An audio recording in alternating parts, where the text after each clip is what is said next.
কয়েকজন শিক্ষক আছে, ওনারা ছাত্রদের লাঠি ধরে দিছে আমাদের মারার জন্য। ছাত্রীকে ইটা মারা হয়েছে, 10 জনের মধ্যে রক্তাক্ত হয়েছে। অনেক নির্যাতন চালাইছে যে তোরা আন্দোলন যদি করস তোদেরকে অনেক সমস্যা হবে। স্কুলটা ধ্বংস করে দিছে।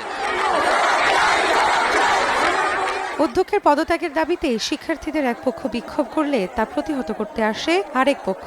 শুরু হয় দফায় দফায় সংঘর্ষ। হেড স্যার কিছু টাকা দিয়ে আমাদের বিপক্ষে আমাদের ফ্রেন্ডদের দাঁড় করায় দিছে যাতে আমাদের মারে।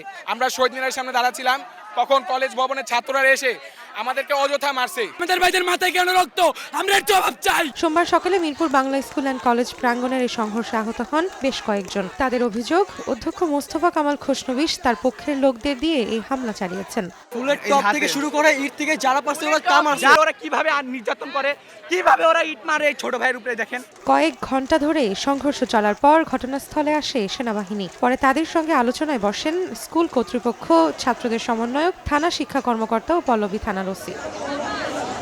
শিক্ষার্থী ও অভিভাবকরা জানান, অধ্যক্ষের বিরুদ্ধে অর্থ আত্মসাৎ সহ নানা অনিয়মের অভিযোগ আছে। 5 আগস্টের পর থেকে তিনি আর কার্যালয়েই আসেননি। স্যার আর প্রিন্সিপাল থাকা অবস্থা এই ছাত্রদের মারামারি কেন?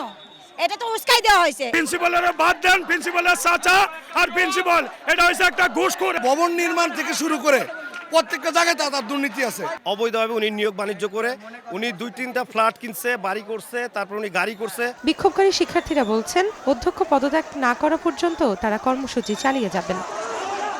রৌনক নিয়ন্তা, সময় সংবাদ, ঢাকা।